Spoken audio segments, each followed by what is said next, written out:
The Build Show Build Boston series is sponsored by Allura Fiber Cement Siding, Mitsubishi Electric Train US, Roseburg, Schuco USA, and Warmboard.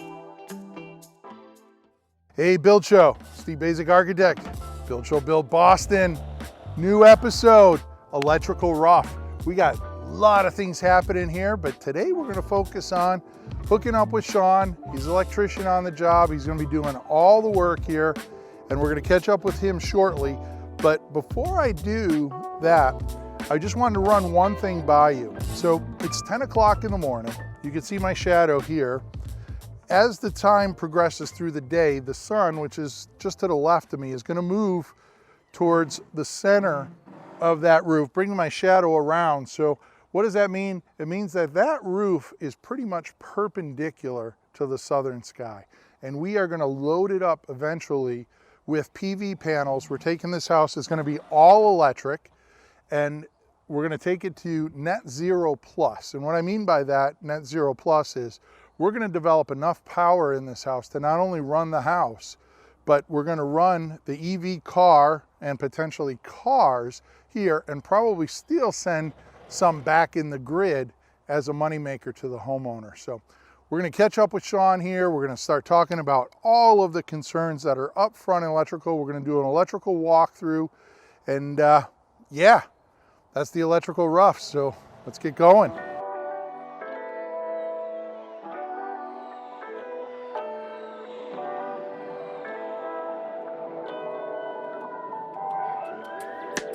All right, so we got one of my new friends here. Sean, how you doing, buddy? Good, how are you doing? Sean's with LJ Brennan Electric, company that your dad started. Yep. How long ago? Been in business for 30 years now. 30 years. Yep. Wow, is he fully retired, or does he come No, out he's and still pull wire with you? We got some service contracts that he handles the service end of it, but no, he doesn't really do any new build stuff. Is any of that? And is it primarily you? Primarily me. We got a crew of 9 guys, Okay. so I got 3 to 4 foremen, growing into 4 foremen, and then some helpers. So. Okay, all right. So I thought, talking about this house, this is an all electric house, solar powered, but I think we start right at the beginning. So here's the pole. This is where the National Grid, which I believe is the supplier here. Eversource. And so Eversource brings the power here, we take the power here, and it's in your hands. Correct, yep. So talk to me a little bit about your strategy of, like, where do we go from here? So first thing we got to do is get all the load calculations from Scott, meaning specs on HVAC equipment, kitchen appliances, any sort of electric that he's using. We got to size that up, and we're assuming we're going to be at about a 400 amp service. So we're going to take that 400 amp service underground from here up to the house. So let's talk a little bit. 400 amps, I've been doing this like 30 years, and it's become commonplace. Yep. Probably 10 or so years ago, like going from 100 amp to 200 amp was like, whoa, Oh, yeah. I'm getting a 200 amp panel. And now it's like 200 amp is like, no, we Yep. can't do that. And I know in talking with you in conversation, the thing about what's happening now with the NEC, the National Electrical Code, Yep. right? They're all about anticipation. Correct. Not what we're doing today, but what you could potentially be doing in 5 years, 10 years, or 20 years. Yep. Right? So we're not sizing the electrical for the house is going to be used in a year. We have to size it in anticipation that everything would be here electrical. Is that correct? That's correct, yep. So even if I chose, and the homeowner chose, to put a gas range in and a gas furnace, you still have to size the electrical to meet the electrical demands of those things, being a heat pump or an induction cooktop. That's somewhat correct. So as of now, we still don't, but the stretch code that you're trying to push to possibly adopt in July of this year, that would make that requirement. That's going to kick it over. Correct. So in Massachusetts is one of those that's kind of in the forefront Yes. of stretch code. And for those of you that aren't familiar, stretch code is basically a Massachusetts, a state amendment to the energy code that says the energy code states this, but we're going to do 25% better or 30%, whatever their number is, that applies to the stretch code. So in every aspect of insulation and power and energy efficiency, we're doing a little bit better. Yes, that is correct. And as you stated, this is going to be a 400 amp service. Yep. And that's because of, again, everything that we're putting in this, right? Yes, he's going all electric. And then you said I have to do some loads. What do you mean by I have to go and do some load calcs? And So there's a service calculation we got to follow based on the NEC. So it starts with basically just your general lighting load, your kitchen appliance loads. You need 2 circuits in the kitchen, but then you get into individual appliances that you got to calculate based on certain guidelines by the NEC. And that brings you to the overall demand that this house is going to need under full load. And is that calculation sensitive enough, like the refrigerator I choose matters? Yes. it So does. if I pick 6 feet of Sub-Zero, then obviously that number is going to be different than a Correct, yep. 36-inch KitchenAid Yep. or something like that, as well as the cooktop, I'm assuming, Exactly. too, right? Yes. So those things. So power comes in, comes to the pole. We talked about we're going to put this down in the ground. We're going to run it to the house. Now, believe it or not, some 32 years ago, I worked as an electrician. All right. For just a little bit. Good friend of mine. I got out of the military, but and I remember the line that goes in. You had the option to do aluminum or copper. Correct. Yep. Is that still? It's still a thing. Yes. Still available? You just got to size it properly. So we'll probably go aluminum here because the cost of copper will probably be triple to get up that far. To get up that far, and the aluminum just means the aluminum's a little bit We may have to go bigger of bigger, a yes. wire. Yep, but it'll because still be it's less cheaper. of a conductor. Correct. So it's going to still do the job, Yep. but we're just buying a little bit more push, I guess. Yep. In the wire size, and that'll go down. What are the restrictions of putting that wire into the house? Like how deep do I have to go? So since we're going under the driveway, we'll probably go 36 inches here, but as we rise up closer to the house, we could be at 2 feet once we get in past the driveway. Is there an absolute minimum? 18 inches is once you're off the pavement. I believe it's 24, but we always try to go deeper, mainly because of the sweep. So on a long pull, I might use a longer radius sweep, which is much bigger. Okay. So you don't want the 90 part of that elbow to be coming out of the ground. You want that fully submerged in the ground. I gotcha. And a question for me: when you do this, obviously, do you just put a string in the pipe, or do you pull a No, we'll little have to pull float a big throw? rope because this is And then- pretty fast. So, Yeah. yep. Okay. We got a pulley that we can pull this in. So I gotcha. And then so this will run up to the house. I think we should walk up to the house because you had mentioned there's a whole bunch of parameters on where the meter goes and that. So Correct. why don't we take a walk up to the house and we'll right, great. continue our discussion. All right, Sean. So made our way up to the house. We're dropping that aluminum wire in. I don't know if we mentioned it down there, but talk to me about the size of that wire. So it'll be a 4/0 wire, depending on how Eversource comes back. 4/0? 4/0, yes. And is that like OT or? It's basically just, it's called 4/0. So every wire is No, but considered I'm an saying if I wrote AW it down, what would I write? 4/0. Floor. Okay. Okay. But that's what that means. So every wire is a AWG wire size, American wire gauge, but then they go, they vary based Gotcha. on what amperage you're running. So 4/0 is, is it So 1 inch 4/0's diameter? so 4/0's good for 200 amps. So in a residential house, when you have a 400 amp service, they don't make a 400 amp residential panel board. Gotcha. So it's technically parallel to 200 amps. So you will have 200 amp panels in his basement that are dedicated to this 400 amp service. I gotcha.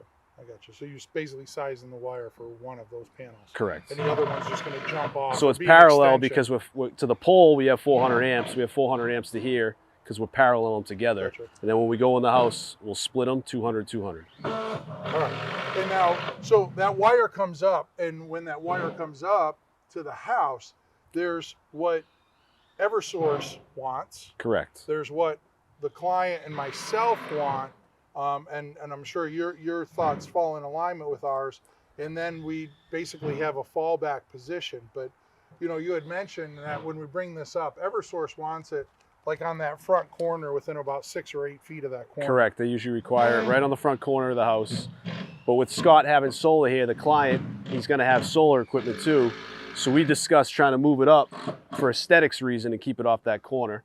Right. So he's basically going to try to petition with Eversource to get that moved. Yeah, so it's the meter plus maybe 3 or 4 Components other for solar. components for the solar Yes. that are about the size of the meter. So it's a pretty Oh, yeah. ugly setup. Exactly. It's not something you want to put on the leading corner No, of the definitely house. So not. we're going to petition with Eversource, and obviously adding this is more aluminum wire. We're going to add about 20% to the length of the wire, but we're hoping to get it down and around the corner there. Correct, on the yep. back side of the wall. And also part of the reason I am in favor of that is where we have the bulkhead, that's what I call the dirty basement, right? That's a part of the basement that's always going to be storage utility, Yep. never be finished. So we could plywood that whole 20-foot wall and we could just fill it up with all the stuff on the inside. But our fallback position would be to bring it kind of halfway back on the wall, above the basement window and below the transom there, and put it there, and then use some type of landscape screening or Yep. such here to hide it. So I think, you know, those are our three choices. Certainly this is not something that I think we're going to do. We're going to have to fight to get it beyond that. But, you know, you made a couple quick points. You had a couple quick questions, which I think are worth talking when I mentioned a fallback position there. Now, with the window, this is going to be naturally graded under there. But Okay. your first question was, So we need 3 feet of clearance in front of the equipment. So if there was a window well, which typically you see wrapping that window, you can't walk right up to that equipment. So that wouldn't, I would fail on my NEC code with that installation. right, so you either need to be able to walk up to it or we'd have to put it left or right of the window. Correct, yep. Couldn't center it under there. So anyways, all right. Well, we came from the pole, we came to the wall. Yep. Let's go down in the basement. We'll talk about panel strategy and overall electrical strategy, and then we'll talk about some layouts in the rooms. Sounds good. Let's have at it. Let's do it. Hey, Sean. So, yeah, I don't know if you heard me, but I like to delineate the basement spaces as clean basement and dirty basement. Yep. Dirty basement is the space where if we have a wire getting nailed to the bottom of the joist or plumbing hanging down from here, it doesn't bother me in the dirty basement. I get sensitive to it in the clean basement. Okay. So now I know our strategy, we talked about bringing the meter up the side of the house from that front corner. I remember asking you, if the meter does come in the front corner, we don't have any restriction running a wire all the way back to putting the panels on the We back do wall not, here, we right? do not. Because as of 2020, the NEC requires the disconnect to be outside the house anyways. You could use it as just an emergency, or you could use it as your main disconnect. Yeah, and you had mentioned why, and there was a valid reason. Why does that disconnect have to be on the outside? It basically stems to the firefighters. So if they come into a house on fire, they can easily shut the power off from outside before trying to enter. And that way they're not messing around with a fire and Electric, live correct. electrical in the house.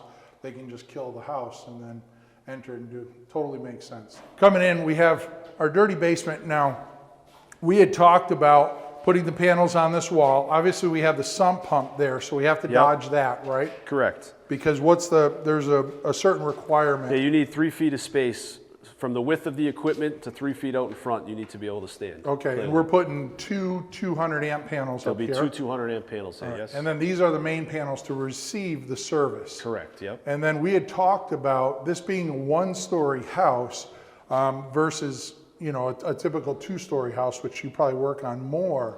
But a two-story house, we would definitely be a no-brainer. Put a panel somewhere in the attic or on Yeah, the we second usually pick the floor. laundry room on the second floor, or even if the master bedroom has a oversized closet, which most do nowadays, we can sneak it in the closet too. Right, and that's just so you don't have to run down to the basement if you trip a Yes. circuit in your bathroom or, Yep. or something there. But here, we are gonna have a pool. Yep. So the pool is going to have its own equipment. So we had talked with Scott, the homeowner, about potentially having a panel out in the garage Correct, yep. that we would feed, and then that would take care of all of the pool service The pool service, and then he talked about possibly doing some landscape lighting around the pool, so that would pick up all around that the stuff, too. courtyard, around the pool there. And then we had also talked about, even though this is a single story, it's, you know, 70 feet down Yes. here and 80 feet that way. It's a pretty extensive series of home runs if we're running correct, yeah. everything out of these. So I think the strategy is we have that secondary and third storage utility space there. So we'll drop a panel in there, Yep. jump out of here, and then we can take care of the mud room, the laundry room, plant room, and probably the kitchen, because the kitchen is Yes. probably half the load on that side of the house. That's very true, yep. right. That's exactly what we were thinking. And so when we do that, we have two 200 amp panels here. When we do those panels, what would you anticipate, say, for the pool panel and then the panel for the So we secondary always load? do 100 or 125 amp sub panel. So we'll pull, 100 amp out of one of these 200s and 100 amp out of the other 200 to the other spaces. So each one of these panels will service one of those Correct, sub yep. panels down there. Awesome. And then, you had mentioned the width of the unit, 3 feet in front of it. If you're upstairs and you're putting a panel like in a garage, is there any restrictions like where you park the car versus where the panel is? No, we recess those in the wall. You still need the 3 feet clearance. So I've ran into a wire inspector that doesn't like it behind a door swing, which Gotcha. you can fight them on that and win because that's not really a violation. If somebody opened the door and you're working on it, you may get hurt, Okay. but that's not a real violation. But that's if I walk off the edge of the roof, I'm Exactly, gonna get hurt exactly. too. So you can't. The can't car, fix stupid. you can move the car. So it's more so like a fixed structure. If let's say the sewer line came in here and was gonna run right over the top of the panels or something, Right. we couldn't do something like that. Yeah, now that is a good point that you bring up because there are certain restrictions of, we do have a bathroom up here. Correct. But water lines, sewer lines going over the panel, do we have to have They special can't be directly consideration? over. If they are, we'll probably have to close this in somehow. Okay, so then we'll have to coordinate with the plumber and say, listen, when you come down, you're gonna have to kick it over Yep. 3 or 4 feet before you make it back to that Exactly, wall. yep. Most of the toilet shower are above us, it's these 2 vanities, but we can run both of them that way and then make that connection. So, no, this is a great help in understanding exactly what we're gonna do here. And then our assumption is on the other side, because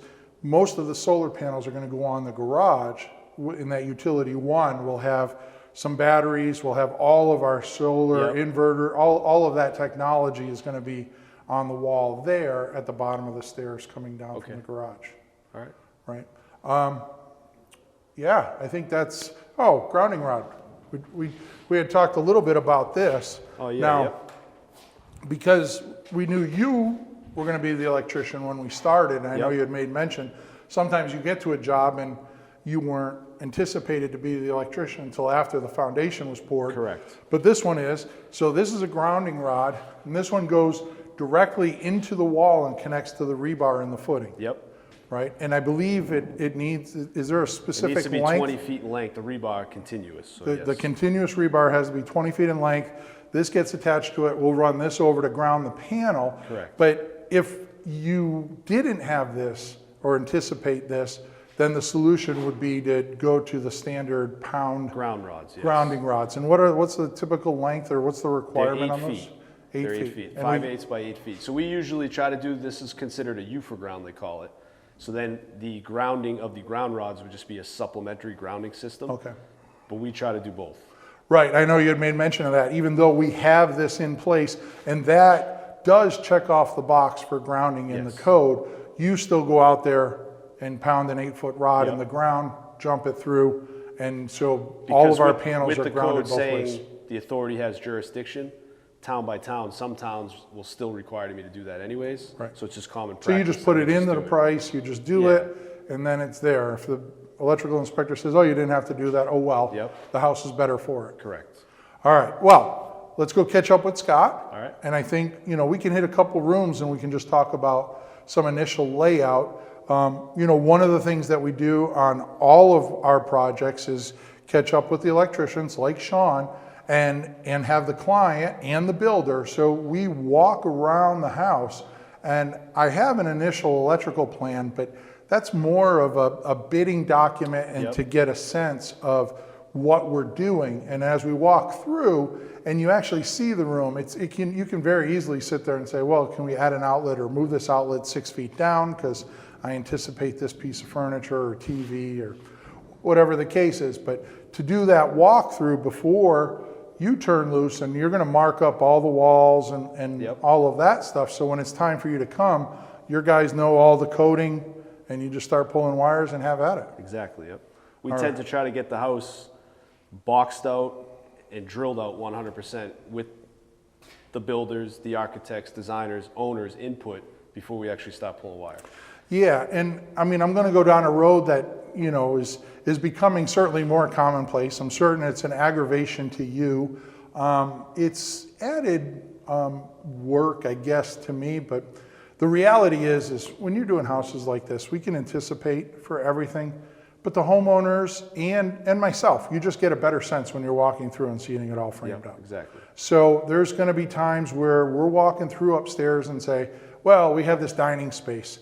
We know we're going to put half a dozen recess cans up there, maybe some kind of ornamental fixture. We don't know exactly where they're going to lay out. So just like this, you'll run a wire. Correct. In your world, I believe you call them whips. Whips, yes. So you'll run a whip, coil it up, leave it in the ceiling, and then when we make some final decisions, the homeowner picks out the light fixture, you can return and figure out all of those more specific customized areas. Exactly. I mean, bedrooms and bathrooms, those are pretty straightforward, but we have that large living room, kitchen. Are the lights hanging down? Are they recessed? There's still a handful of questions to be answered. So, but anyways, let's go upstairs. All right. We'll catch up with Scott. Maybe Kevin and Jared. I think they're going to be here on site, so we can grab one of them. We can walk around and Great. we can do our talk. All right. All right. So we talked about panel layout. We got power to the house. Now we're down to the nitty gritty. We're talking about what happens in each of the rooms. Typically on all of my projects, we do a walkthrough with the electrician and the client, and we just verify that what our initial thoughts were in fact still correct, or we talk about what the possible modifications are to the electrical plan. So got Sean, welcome back, buddy. Yep. And we have Scott, one of the homeowners here. We have our initial electrical plan there. So we're in one of the secondary bedrooms here. So the first question that you asked us, Sean, is Outlet placement. Bed locations in a bedroom matter, TV locations in a bedroom matter. And other than that, it's just spacing by code. Door swing. Make sure what's on the plan is actually how the door is going to swing.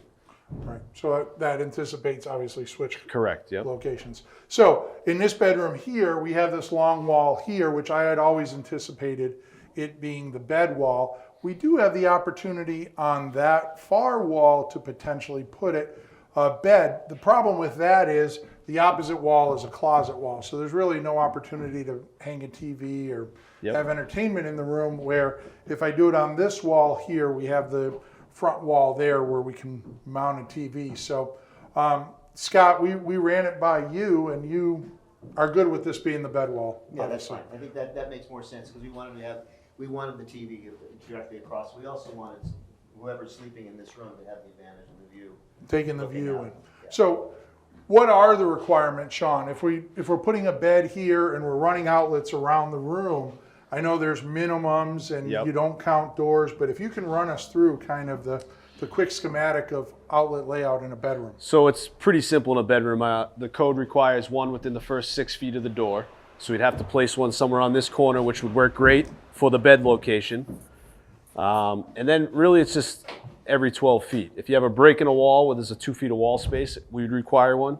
So something like this, but this is not 2 feet, so we don't have to put an outlet here. So we can skip over this But one. the doors, correct me if I'm wrong, but the doors don't count as part of that 12 They feet. don't, that's a break in the wall, so. Right, so that you would go to that corner and then you would start counting again, basically over at this corner. Yes. And run it through here. Now, one of the things that I like to do, obviously we have the bed wall, and I saw you put your tick mark, so you're gonna go through, you're gonna mark this up as we walk and talk, so that either you or your helpers, when they're pulling wire, all of these things mean something to you Correct, guys. yep. And then you're gonna run your outlets around through here. So typically, if we had multiple bed walls, we would put 2 outlets on here. So we'll have the couple there, we'll have that one over there.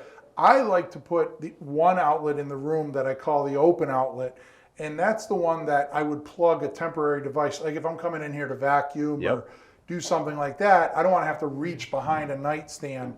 I need that one outlet, and typically that's always like a good side of the closet wall or this wall over by the door, because you're not going to put a piece of furniture there. But it's a real easy one. I can walk in, plug in the vacuum or whatever and do it and handle that. So that takes care of that. Is there a typical height that you would put these outlets in? There's not really a typical Feel height. free to talk about your electrician trick, because everybody uses it. Oh yeah, so we usually give an option, but I bought all my guys the same hammer. So typically if we're going what I call standard height, You set the hammer on the ground, put the box on top, and you nail it in. So they're all consistent. Except we're changing things here. We are going with baseboard outlets on this house, which we do a lot. So these outlets will get cut in down low on the baseboard. And for those of you that really want to see behind the scenes, you can see on the wall here, yeah, they tasked me with doing all of the math to find out exactly what the height is and what type of blocking that we're going to have to put on the baseboard to make sure that our outlet falls in the center of the baseboard when we're done. So the plan is we have our typical bottom plate. We're going to get a bunch of 5/4 stock, which is 1-inch boards. And by putting that 1-inch board wherever we put the outlet, we'll nail the box to that. And then that'll pretty much put that box in the center of our 1x6 baseboard. Yep. And we'll run that around. And I think that'll be a really nice, clean look in here. It is a very nice It'll clean keep look. the walls free. And you want to talk about the type of fixtures we're going to use on the ceiling? Yeah, we're working on getting up there. We have the closets also. So moving up, obviously we don't put any outlets in the closet, but in a lot of closets, we like to put lights in. This is a secondary bedroom, so it's kind of, in my eyes, it's a 50-50. Do I go through the expense of actually putting a light in there or not? I know, and it's probably pretty typical for you, a lot of times we'll just call for an 18-inch strip of right on the door. LED to be put on the back side of the header here. Correct. So, and then maybe a switch here in the middle, and it lights it up. But there's even fancier than that. Right? Oh yeah, yep. I mean, we can do anything. In a lot of houses, we end up nowadays, they call a jam switch. So we wire into basically a push button set in here. They make very sleek looking ones too that you could paint and you won't even know it's there. Door opens, light turns on. Door shuts, light turns off. So there's no light switch on the wall. I've used those before, but they're great, but they're expensive, right? Well, let's just run through it, and I'm certainly not going to hold you to it.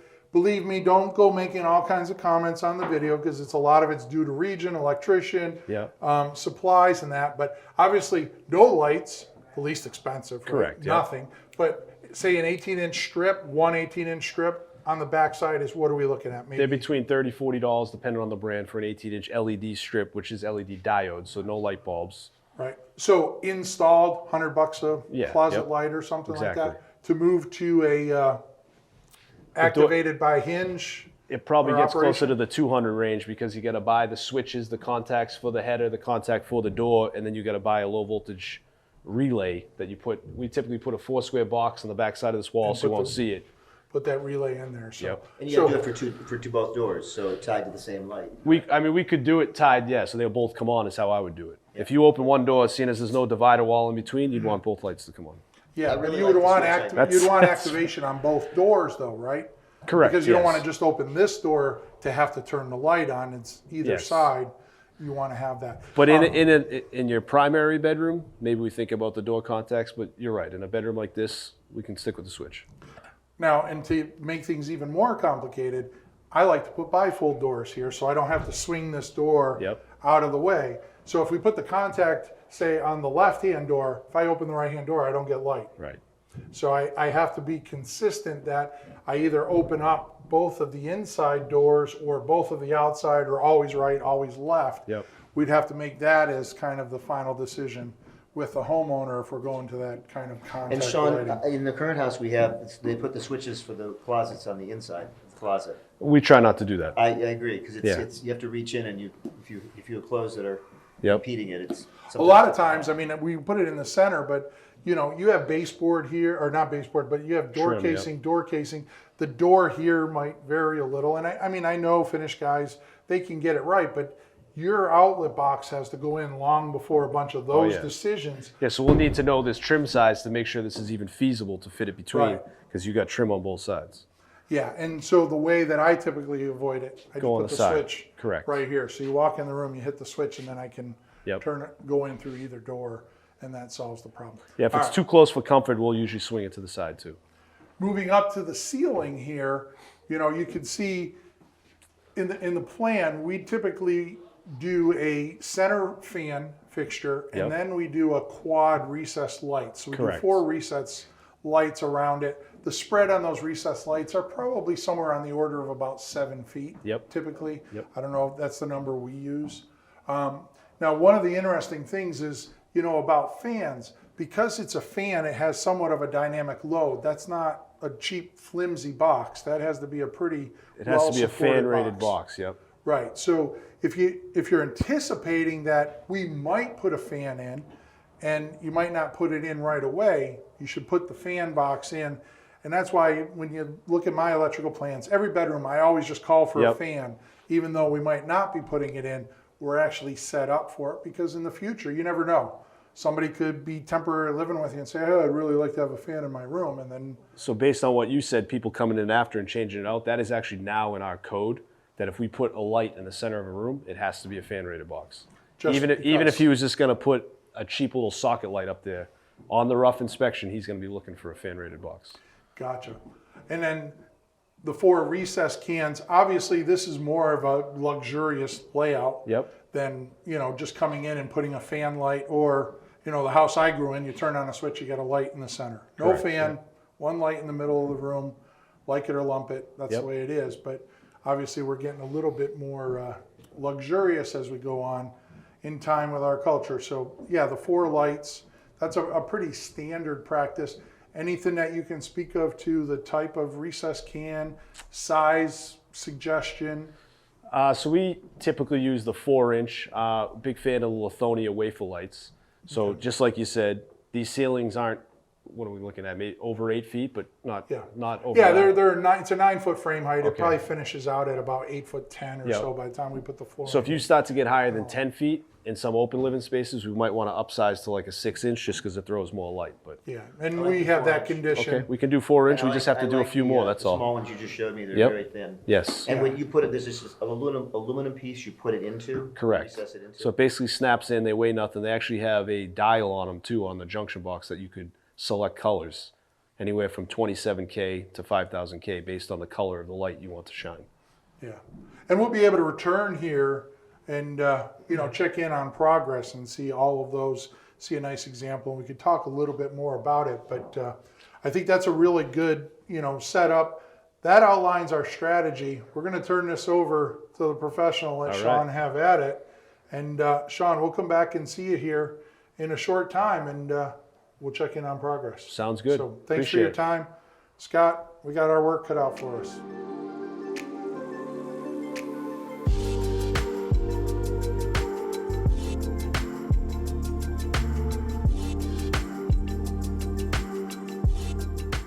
All right, we're back.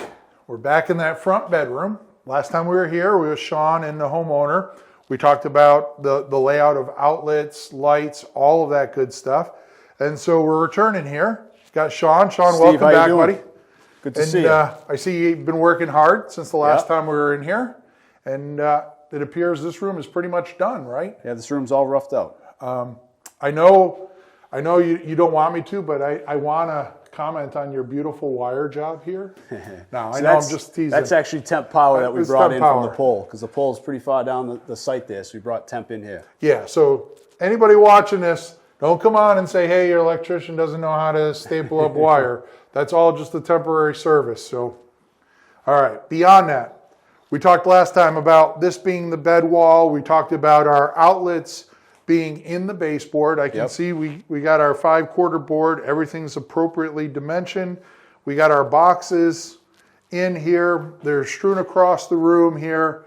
Looks great. I mean, I'm always fascinated with the quality of really good craftsmen, whether you're electrician, plumber, HVAC guy, just having everything nice and neat, and you look at it and you feel good about the job, Absolutely. right? And I'm sure you've had your trials with employees Yep. walking in and saying, oh my God, that's a catastrophe, and let's sort it out, and you probably have your own set of rules for it. But I think it's important that today, we have this stuff installed, but let's talk about that strategy. We have a bedroom here in the front of the house. Now, obviously we have, what do we have here? About 7 outlets or so across the room. Yep. Now, all 7 of these outlets obviously don't go back to the panel. No, they do not. So this bedroom, typically in a bedroom, we run one 15-amp circuit that'll pick up the outlets and the lighting within the room. So you got a 15-amp dedicated circuit for this room. Doesn't leave this room. Gotcha. So I go down to the panel, I flip the switch, this room dies. Yep.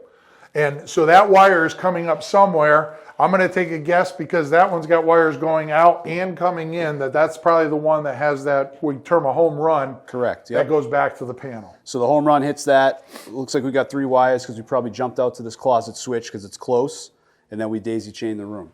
Gotcha. So there should be one in the room with one single wire, and that's how I can easily walk in and know we've completed the circuit.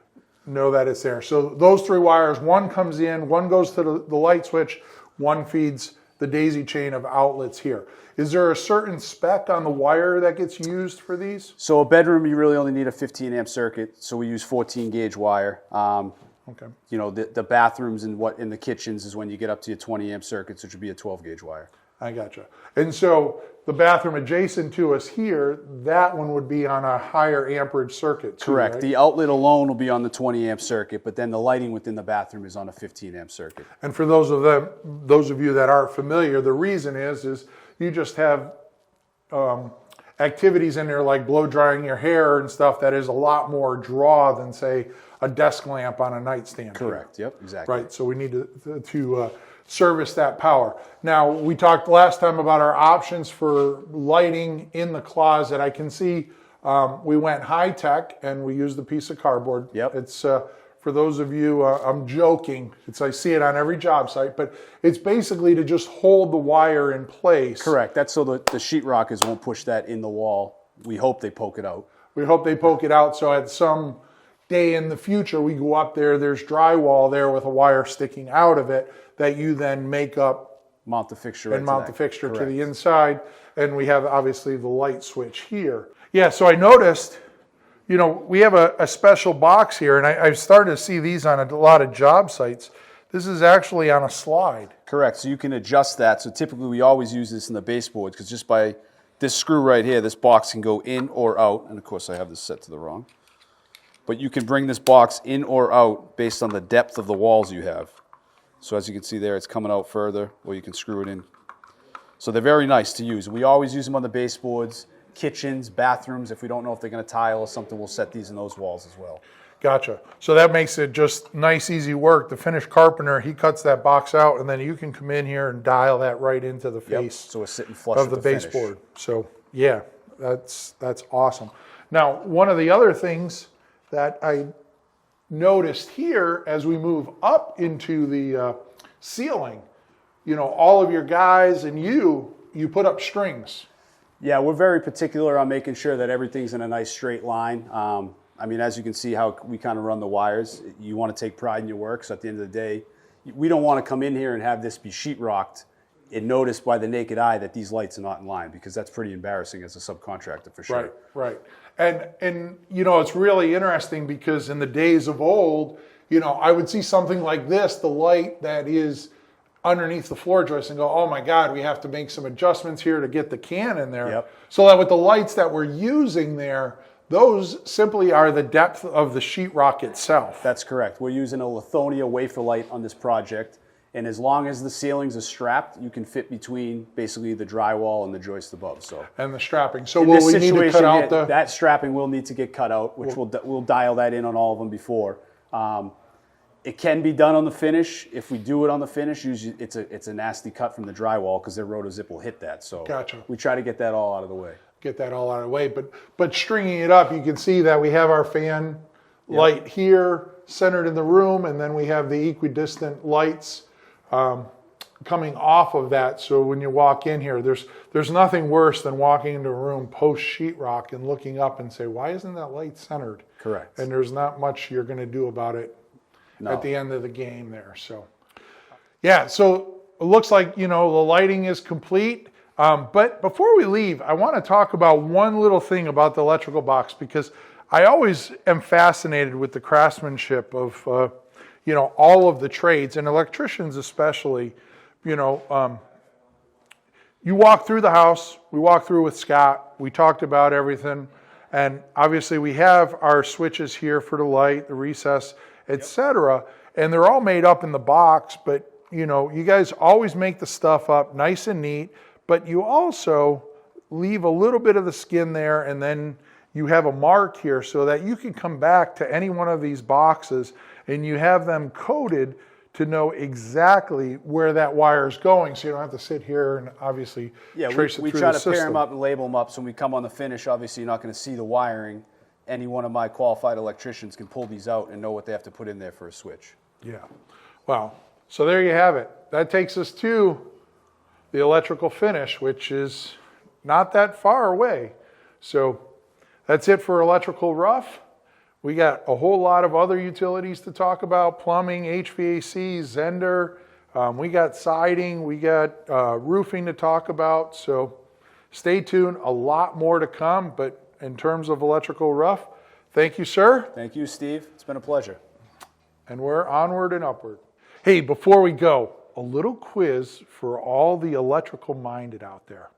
What do wiggle wires, heartbeats, and whips all have in common? They're all slang terms for this wire hanging in the wall, right? So we have our vanity here. We don't know exactly, homeowner hasn't purchased the lighting. We know there's lighting that's going to go here. We just don't know where, what height, etc. So in New England, we call them whips. They put a whip in the wall, which is basically a big wiggled wire that's hanging inside the wall. So they'll cut a hole, they'll reach in, they'll grab the wire, they'll pull it out, and then they'll place that box in post drywall, and then we are able to get it perfectly centered on the vanity or perfectly aligned on the sides of the mirror, whatever the case may be. But that's a way that we work that magic kind of post drywall. So anyways, a little trivia. Now I'm done.